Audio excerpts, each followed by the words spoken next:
ఆయన ఛత్రపతి ఇప్పుడు ఆయన రాజవాలి అని అంటే ఒక్క బ్రాహ్మణుడు ముందుకు వచ్చి ఆయనకు పట్టాభిషేకం చేయట్లేదు. ఒక్క బ్రాహ్మణుడు ఆయన ప్రతిమానుకున్నాడు అందరినీ, రండి అయ్యా, దయచేసి రండి, నేను మీ వాడినే కదా అంటే, నువ్వు మా వాడిని ఎట్లా అవుతావురా, నువ్వు మా వాడివి కాదు. ఛత్రపతి శివాజీకి పట్టిన గతి గురించి మాట్లాడుతున్నాను, నీకు నాకు పట్టింది కాదు.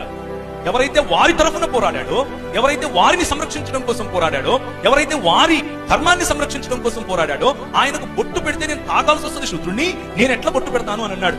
లాస్ట్ కు అంబాజీ భట్ అనే ఒక ఆయన పట్టుకుని వచ్చుకుని కాశీ నుంచి ఎడమ కాలి బొట్టును వేలతో బొట్టు పెట్టి, మన దేశంలో మహారాష్ట్రలో ఇప్పటికీ కూడా ఛత్రపతి శివాజీ బొమ్మ పెట్టుకుని శివసేనులుగా కొంతమంది పిలుచుకుంటూ ఉంటారు. ఏ మనుధర్మ శాస్త్రం గురించి పోరాడుతున్నారంటే వాళ్ళు ఈ మనుధర్మ శాస్త్రం గురించి పోరాడు.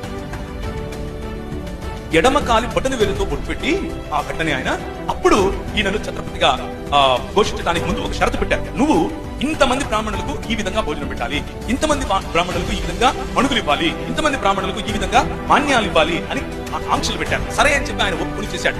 ఒప్పుకుని చేసిన తర్వాత సరే ఇప్పుడైనా సరే మరి ఇప్పుడు నేను క్షత్రియుడిగా నువ్వు భావిస్తావా అని అర్థించాడు. నువ్వు ఎట్లా క్షత్రియుడిగా భావిస్తావు? ఇదే విధంగా మీరు ప్రతి సంవత్సరం ఇన్ని సంవత్సరాలు చేస్తే నీ కొడుకు అంటే నీ మనవడికి మేము అధికారం ఇస్తామన్నా. అర్థమవుతుందా? ఏ భావజాలంతో మనం పోరాడుతున్నామో అర్థం చేసుకోండి. నీ మనవడికి మేము క్షత్రియుని యొక్క అధికారాన్ని ఇస్తాము అని చెప్పారు. ఆ కారణంగా ఛత్రపతి శివాజీకి పట్టినటువంటి గతి అది.